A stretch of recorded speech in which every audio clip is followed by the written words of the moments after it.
Assalamualaikum warahmatullahi wabarakatuh. Saya Gina Fikriyah dengan NIM 201110147. Di sini saya akan menjawab pertanyaan dari Bapak David Nugraha SHMH selaku dosen pengampu mata kuliah Hukum Pidana untuk memenuhi tugas ujian akhir semester. Pertanyaan pertama A. Sebutkan dan jelaskan macam-macam hukum pidana. Hukum pidana material, hukum pidana formil, dan hukum pidana umum, hukum pidana khusus. Jawabannya, hukum pidana material adalah aturan hukum yang memuat tindakan pidana, di mana di sini termuat rumusan perbuatan pidana yang memuat syarat dan aturan untuk pelaku pidana. Dan yang kedua yaitu hukum pidana formil adalah hukum yang digunakan sebagai dasar para penegak hukum. Sumber dari hukum pidana formil ini adalah undang-undang. Ketiga, hukum pidana umum, yaitu hukum yang berlaku untuk semua penduduk dan warga negara Indonesia tanpa pengecualian. Dan yang keempat yaitu hukum pidana khusus adalah hukum yang diperuntukkan oleh orang-orang yang tertentu, khususnya untuk para sanksi pidana dan kasus di luar KUHP. Yang pertanyaan yang B yaitu di dalam tujuan hukum pidana terdapat teori mutlak atau teori pembalasan, teori relatif atau teori tujuan, dan teori gabungan. Pertanyaannya, tolong jelaskan tujuan hukum pidana berdasarkan ketiga teori tersebut. Yang pertama yaitu teori mutlak atau teori pembalasan, yaitu hukuman yang dijatuhkan semata-mata karena orang tersebut telah melakukan kesalahan, telah melakukan kejahatan atau tindak pidana. Yang kedua yaitu teori relatif atau teori tujuan, yaitu untuk memperbaiki pelaku dan mencegah terjadinya kesalahan. Yang ketiga yaitu teori gabungan, yaitu teori gabungan dari teori mutlak dan teori relatif, yakni untuk membalas perbuatan pelaku dan mencegah terjadinya kejahatan. Pertanyaan kedua yaitu berdasarkan berlakunya hukum pidana memuat waktu terdapat asas legalitas. Pertanyaannya, kemukakan 3 prinsip dasar yang terkandung dalam asas legalitas. Jawabannya, prinsip dasar asas legalitas itu yaitu yang pertama nulla poena sine lege, yaitu tiada pidana tanpa undang-undang. Dan yang kedua nulla poena sine crimen, atau tidak ada pidana tanpa perbuatan pidana. Yang ketiga yaitu nullum crimen sine poena legali, atau tidak ada pidana tanpa undang-undang, tidak ada perbuatan pidana tanpa undang-undang terlebih dahulu. Pertanyaan ketiga yaitu selain berlakunya hukum pidana menurut waktu yang menganut asas legalitas, dikenal pula hukum pidana berlaku menurut tempat yang terdiri dari 4 asas, yaitu asas teritorial, asas personal atau nasional aktif, asas perlindungan atau nasional pasif, dan asas universal.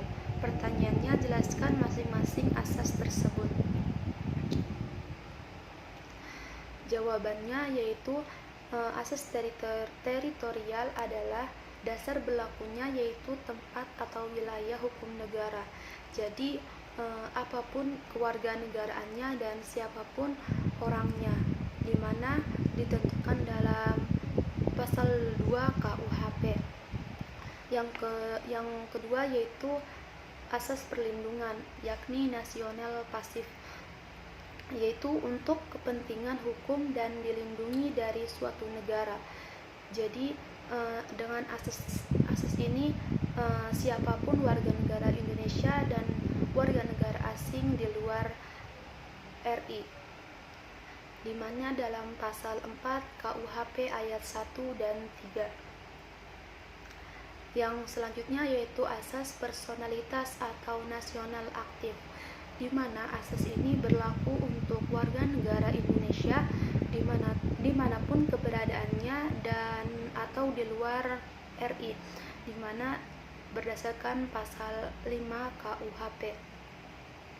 Yang selanjutnya yaitu asas universal, berlakunya untuk kepentingan hukum penduduk dunia atau bangsa-bangsa dunia, di mana untuk memelihara keamanan dan ketertiban dunia dalam pasal 4 KUHP ayat 2 dan 4.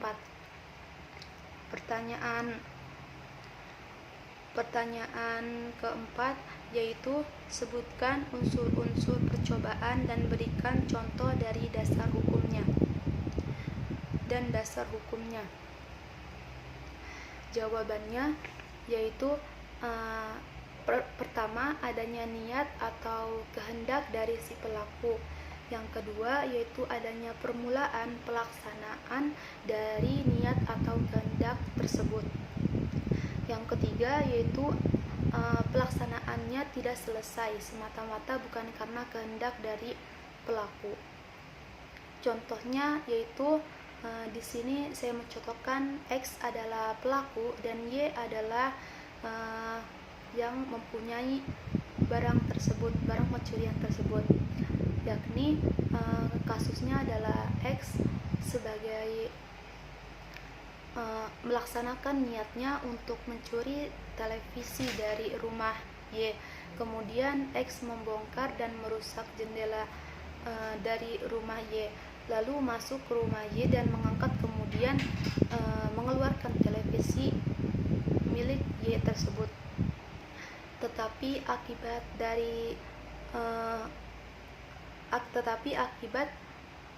sesaat sebelum keluar dari rumah, Y itu melihat tindakan dari X tersebut. Kemudian Y mengejar si X tersebut karena beban televisi yang berat tersebut. Lalu si X ini meninggalkan barang tersebut, kemudian melarikan diri. Nah, dalam kasus tersebut, sebagaimana adalah contoh percobaan tindak pidana, di mana di situ terlihat adanya niat dan niat tersebut telah dilaksanakan, serta adanya perbuatan tersebut tidak selesai karena adanya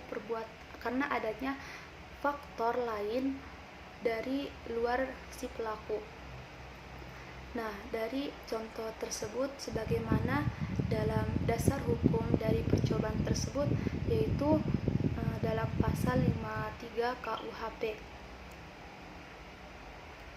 Pertanyaan kelima yaitu di dalam hukum pidana ada namanya alasan penghapusan pidana, yaitu alasan pembenar dan alasan pemaaf.